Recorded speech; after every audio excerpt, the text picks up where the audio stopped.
கர்த்தருக்குள் அன்பானவர்களே, இந்த நாள் முக்கியமான ஒரு வசனத்தை பார்க்கலாம். யாத்திராகமம் 14:14. யாத்திராகமம் 14:14. கர்த்தர் உங்களுக்காக யுத்தம் பண்ணுவார், நீங்கள் சும்மா இருப்பீர்கள். அவ்வளோதான், நீங்கள் சும்மா இருப்பீர்கள், கர்த்தர் உங்களுக்காக யுத்தம் பண்ணுவார். நமக்கு விரோதமாக வருகிற பிரச்சனைகள், போராட்டங்கள் நிறைய வருதுங்க. நாளுக்கு நாள் ஏதாவது ஒன்று வந்துகிட்டே இருக்கு.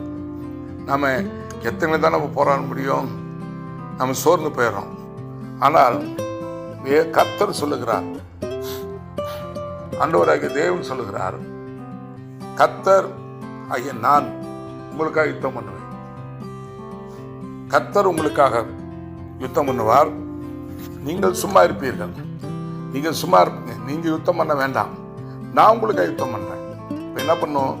எனக்கு வர விரோதமாக வர பிரச்சனைகள், போராட்டங்கள் எல்லாத்தையும் ஆண்டவர் கையில் கொடுத்துடும்.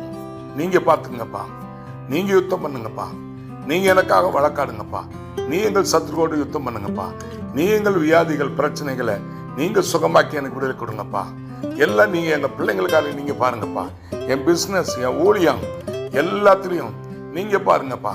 நாங்கள் இல்லை, நீரே யுத்தம் பண்ணுகிற கர்த்தர், நான் சும்மா இருப்பேன், எனக்காக நீர் யுத்தம் பண்ணுங்க, உங்கள் கையில் கொடுக்குறேன்னு சொல்லி ஆண்டவர் கையில் அந்த யுத்தத்தை பிரச்சனையை கொடுத்துடணும்.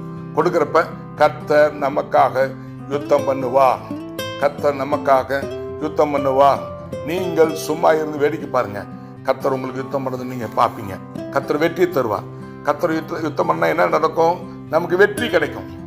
எதாலும் வெற்றி கிடைக்கலையோ, விடுதலை கிடைக்கலையோ, அத்தனையிலும் நாங்கள் வெற்றியை சுதந்திரிப்போம், விடுதலையை சுதந்திரிப்போம், ஜெயத்தை சுதந்திரிப்போம்.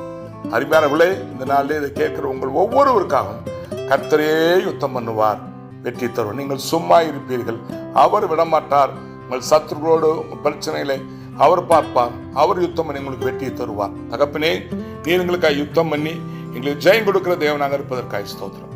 இயேசுவின் நாமத்தில் பிதாவே, ஆமென். God bless you.